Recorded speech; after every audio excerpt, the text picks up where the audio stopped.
절망, 세상은 엄청난 혼란에 빠져 있다. 이제 전 세계 사람들이 가장 묻고 싶어 하는 질문을 던질 차례다.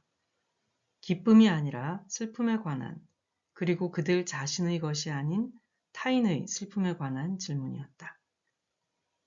전 세계 사람들은 슬픔과 고통으로 가득 찬 세상 속에서 어떻게 기쁨을 안고 살아갈 수 있는지를 알고 싶어 합니다. 던이라는 이름을 가진 여성이 세계는 엄청난 혼란에 빠져 있습니다. 전쟁, 기아, 테러, 오염, 대량 학살 등으로요.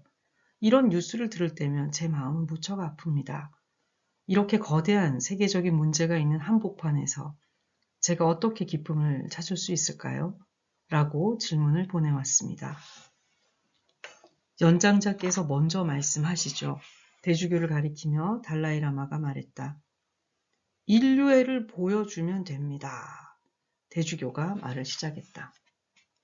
타인과 분리되지 않고 유대를 맺고 있는 자신을 인식하는 것이지요. 저 역시 말씀하신 일들 때문에 많은 눈물을 흘렸습니다. 하느님은 우리를 창조하며 이렇게 말씀하셨죠. 가라, 내 아이들아, 너희는 자유를 가졌다. 그리고 하느님은 그 자유에 대해서 놀라운 경외심을 보여주셨어요. 천국에 가도록 강요하기보다 자유로이 지옥에 가도록 할 정도로요. 그래요. 인간은 정말 잔혹한 일을 많이 했어요. 일일이 말하지 않아도 얼마나 많은지 알 거예요. 그리고 이 상황을 바꾸기 위해 뭐라도 시도하겠다는 사람이 나오기 전까지 신은 계속 흐느끼고 있을 거예요. 우리에게는 선을 향해 나아가는 능력도 있다는 점을 기억하세요. 그러니까 국경 없는 의사회 같은 걸 생각해 보세요. 그 의사들이 왜 힘들고 어려운 곳에 갈까요? 그냥 프랑스에 머무르면서 편하게 일할 수도 있잖아요. 하지만 그들은 그렇게 하지 않고 가장 빈곤하고 극심하게 망가진 곳으로 찾아갑니다. 에볼라 사태에서도 보았을 거예요. 많은 사람들이 팔을 걷어붙이고 위험한 현장으로 뛰어갔습니다. 에볼라 바이러스가 없는 나라 사람들이 말이죠. 그들에게 시에라리온 같은 곳에 갈 이유가 있을까요? 그들은 우리 모두가 선한 능력을 지닌 존재임을 보여주는 겁니다. 그와 같은 사람들을 통해서 우리는 자신을 다른 사람들과 연결짓고 자신의 본래 모습, 즉 연민을 지닌 인간에 최대한 가까이 다가갈 수 있도록 노력합니다. 대주교는 좌중을 둘러보며 이야기를 이어갔다. 전쟁, 기아, 테러, 오염, 대량 학살과 같은 문제를 바꾸기 위해 여러분은 무엇을 할 수 있을까요? 어쩌면 대단한 일을 하지 못할지도 몰라요. 하지만 자신이 지금 있는 그 자리에서 시작하세요. 그 자리에서 지금 할 수 있는 일을 하세요. 그리고 끔찍한 충격을 받으세요. 만약 그 모든 참혹한 일들을 보면서도 그게 별게 아니라고 치부한다면 그것이야말로 가장 끔찍한 일이 될 겁니다.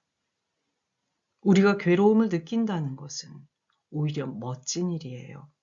혈연도 아닌 사람들의 고통에 괴로움을 느낀다는 것은 우리 본성이 위대하다는 증거입니다. 여러분은 모두 동등하게 괴로움을 느끼죠.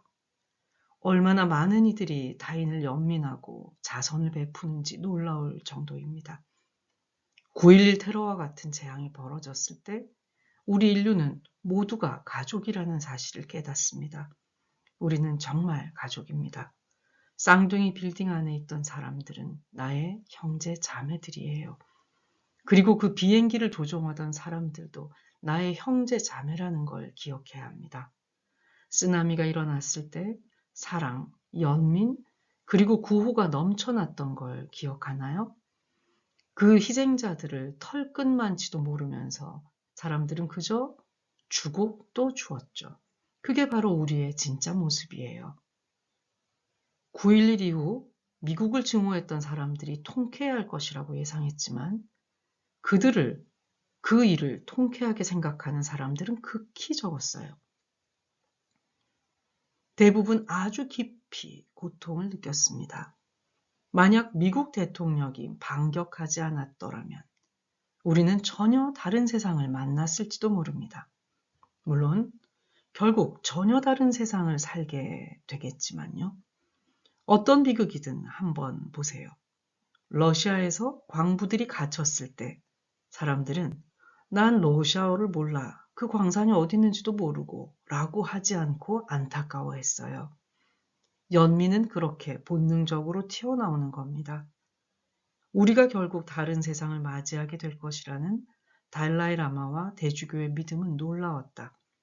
이 대담이 끝나고 몇 달 뒤 파리에 테러 공격이 벌어졌을 무렵 나는 남아프리카에 있는 대주교를 방문했다.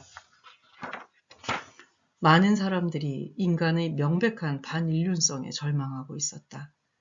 그러한 절망에 사로잡힌 사람들에게 무슨 말을 해줄 수 있는지 묻자 대주교는 이렇게 답했다. 우리에게는 걸림돌도 있습니다. 하지만 모든 것을 균형 있게 봐야 해요. 세상은 분명 나아지고 있습니다.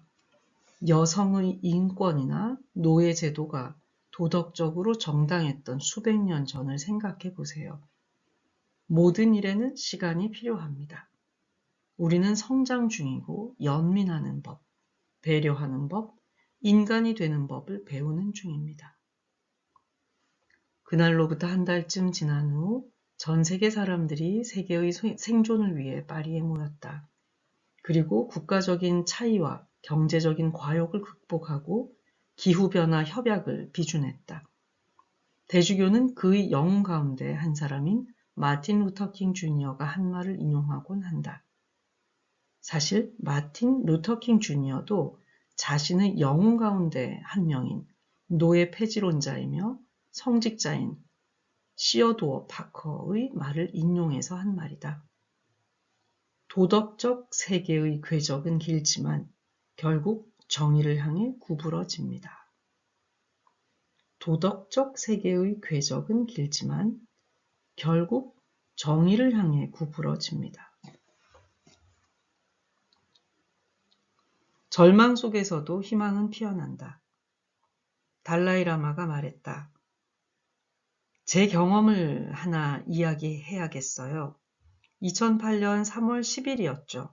매년 티베트 망명 공동체는 1959년 중국 정부의 점령에 대한 시위를 기억하면서 3월 10일을 티베트의 봉기 기념일로 정해서 기념하고 있어요. 이 일로 티베트 해방운동은 강력한 탄압을 받았고 달라이라마는 망명길에 오르게 되었다. 2008년 베이징 올림픽이 개최되던 해 그 기념일에 폭력 사태가 있었고 그 일은 티베트의 수도인 라사에서 시작되어 티베트 전역과 전 세계 도시로 번져나갔다. 평소와 같이 우리는 3월 10일을 기념하기 위해 모였어요. 그 모임이 끝난 후 라사에서 시위가 시작되었다는 소식을 들었어요. 그 이야기를 들으니 신경이 쓰이고 걱정이 되더군요. 아무것도 할 수 없었고 무력감만 느꼈지요. 그들이 시위를 시작했다면 결국 더욱 많은 고통과 문제를 낳을 것이기 때문이었죠. 그리고 실제로 그랬어요. 잔인한 진압이 벌어졌고 시위에 참가했던 많은 티베트 사람들이 죽거나 수감되었어요. 그 뒤로 며칠간 저는 티베트 사람들을 죽이고 수감한 중국 정부를 시각적으로 그리면서 통렌이라는 명상수행을 했습니다. 통렌은 문자 그대로 풀이하면 받고 주는 것입니다. 저는 사람들의 두려움, 분노, 의심을 받아들이고 그들에게 제 사랑과 용서를 주려고 했습니다. 물론 이것이 실제로 물리적인 효과를 낳지는 않아요. 상황을 바꿀 수도 없죠. 하지만 마음을 차분하게 유지하는 데 아주 유용해요. 그 일은 용서와 연민을 실천할 수 있는 좋은 기회였어요. 그래서 저는 누구나 이런 가능성과 능력을 지니고 있다고 생각합니다. 저는 때때로 신에게 매우 화가 납니다. 대주교가 웃으며 덧붙였다. 제 친구 몇몇은 심각한 문제에 직면할 때 부처님께 불평을 하곤 해요. 그와 비슷하지요. 달라이라마가 말했다. 누가 말한 거야? 그렇군요. 대주교가 말을 이었다. 저는 정말로 화나는 일이 생기면 제 예배실로 가서 신을 마구 비난합니다. 예언자 예레미야는 하느님에게 이렇게 말하곤 했죠. 하느님은 나를 속였어요. 당신은 내게 예언자가 되라고 했고 나는 그러고 싶지 않다고 말했어요. 그러자 당신은 아니다. 내가 너와 함께 있을 것이다. 라고 했죠. 그렇지만 당신이 저로 하여금 사람들에게 말하도록 시킨 것은 제가 아주 사랑하는 사람들에게 말하도록 당신이 시킨 것은 그들에게 죄를 부과한다는 말이었어요. 맞아요.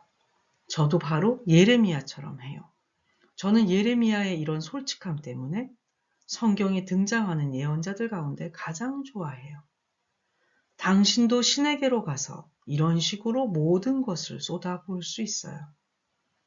나는 예레미야처럼 대주교가 하느님에게 자신은 예언자가 되고 싶지 않았다는 얘기를 몇 번이나 했을지 궁금했다. 저는 제가 도울 수 없는 일이 벌어졌을 때 눈물을 흘립니다. 제가 할 수 있는 일이 아주 적다는 것을 인정하게 돼요. 제가 너무나 깊은 절망에 빠졌던 일이 있었습니다. 넬슨 만델라의 뒤를 이을 젊은 지도자 크리스 하니가 첫 번째 민주주의적 선거를 앞둔 부활절 직전에 암살당했어요. 저는 케이프타운의 성당에서 그 소식을 접했습니다. 대다수의 남아프리카인들처럼 저 역시 큰 충격에 휩싸였죠. 비숍코트에 있는 집으로 돌아왔더니 레아가 크리스 하니에 관한 연락이 많이 왔다고 하더군요. 맥이 풀려 쓰러질 것 같은 저를 레아는 마치 아이를 다루듯 붙잡고 다독여 주었어요. 그렇게 잠시라도 맥이 풀려 있던 것이 오히려 나았다고 생각해요. 왜냐하면 곧이어 그의 장례식에서 설교를 해야 했거든요. 정말 분노에 찬 엄청난 인파가 몰려들었어요. 저는 그들이 무엇을 어떻게 느끼고 있는지 알고 있었어요. 저 역시 같은 기분이었으니까요. 그리고 같은 분노와 고통을 느낀 사람으로서 그들보다 우월한 위치가 아니라 동등한 위치에서 이야기를 했습니다. 대주교는 잠시 숨을 고르고 이야기를 다시 시작했다. 아파르트헤이트에 저항하는 과정에서 겪었던 고통을 통해 인간이 얼마나 숭고한가를 인식합니다. 인간은 기본적으로 선한 존재죠. 여기가 바로 우리가 이야기를 시작해야 할 지점입니다. 물론 예외적인 아주 절망적인 순간도 있지만 사람은 정말 놀라울 정도로 선하고 너그럽습니다. 그리고 우리는 특히 남아프리카의 진실과 화해위원회를 통해 이 사실을 확인할 기회를 얻었었죠. 흑인들뿐 아니라 백인들도 아파르테이트에 저항하며 함께 고통받았다는 사실은 정말 놀라웠어요. 남아프리카인뿐만 아니라 미국인들도 그랬던 거죠. 남아프리카에 와서 봉사활동을 하던 에이미 비엘이라는 백인 여성이 잔인하게 살해당했어요. 그렇게 가슴 아픈 일을 겪은 부모가 놀랍게도 딸을 살해한 이들에게 사면의 기회를 달라고 말했어요. 거기서 그치지 않고 딸이 살해당한 지역에 사는 사람들을 돕기 위한 비영리 단체까지 만들었습니다. 게다가 딸을 살해한 사람들을 고용하기까지 했고 그들의 사면을 지지했어요. 그러니 아무리 예외적인 일이 있더라도 인간이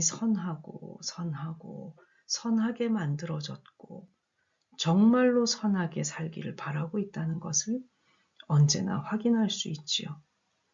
그래요.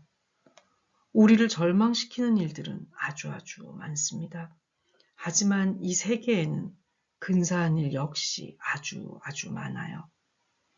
안타깝게도 그런 것들은 뉴스거리가 되지 않기 때문에 미디어에는 잘 드러나지 않을 뿐이지요. 달라이라마가 말했다. 맞는 말씀이에요. 나쁜 일들이 일어나면 뉴스가 되기 때문에 인간의 본성이 살인, 강간, 타락이라고 생각하기 쉬워요. 그러면 우리 미래의 희망이 별로 없다고 여겨질 거예요. 물론 실제로 우리가 주위에서 살인, 강간, 타락이 벌어지지만 그건 정말 예외적인 것들이에요. 그 때문에 뉴스가 되는 거죠. 매일매일 부모의 사랑을 받고 학교 선생님의 보살핌을 받는 아이들이 수없이 많아요. 그래요. 물론 나쁜 부모도 있고 안 좋은 선생님도 있지만 대부분은 정말 인정 많고 배려심이 넘쳐요. 그리고 병원에서는 매일 수백만 명의 사람들이 헌신적인 의사와 간호사에게 치료를 받고 있어요. 그런 게 너무 일반적인 일이라 뉴스가 되진 않을 뿐이죠. 우리는 이런 사랑과 헌신을 당연하다고 여기잖아요. 뉴스를 볼 때 우리는 보다 총체적인 시각을 가져야 해요. 이런저런 끔찍한 일이 벌어지고 당연히 아주 나쁜 일도 많아요. 하지만 그와 동시에 세상에는 훨씬 더 많은 좋은 일들이 벌어지고 있어요. 그 비율에 대한 감각과 넓은 시각을 가져야 합니다. 그러면 슬픈 일을 본다고 해서 쉽사리 절망하지 않을 거예요. 두 사람 가운데 어느 누구도 세계를 장밋빛 색안경 너머로 바라보라거나 지나치게 정직한 시각으로 바라보라고 말하지 않았다. 더 나아가 대주교는 사람들에게 낙관주의자가 되지 말라고까지 했다.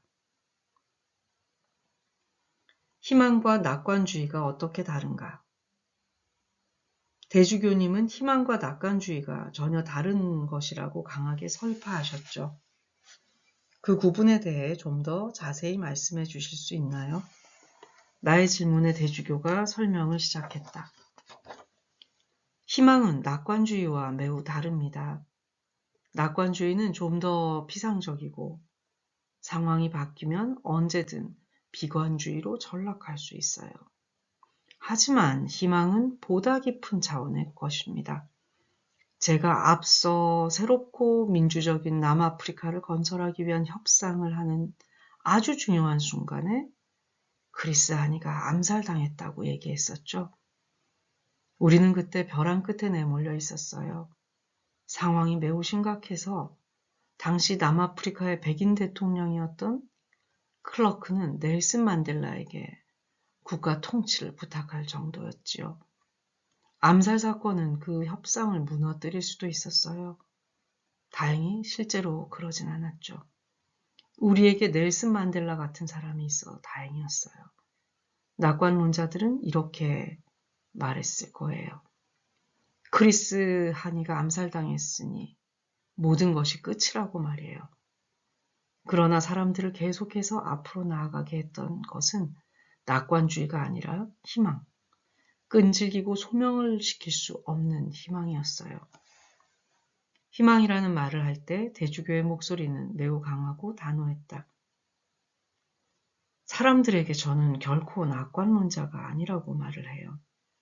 왜냐하면 그것은 실제 현실보다는 기분에 의지하는 사고방식이기 때문이죠. 우리는 낙관적이거나 비관적인 기분을 느낍니다.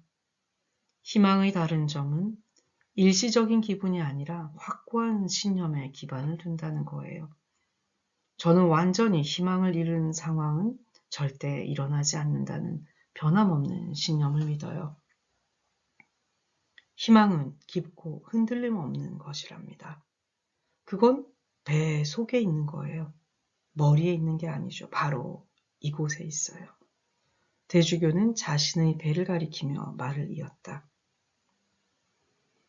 절망은 깊은 슬픔으로부터 올 수 있지만 이는 쓰디쓴 실망과 가슴 찢어지는 위험으로부터 우리를 보호하기도 하지요.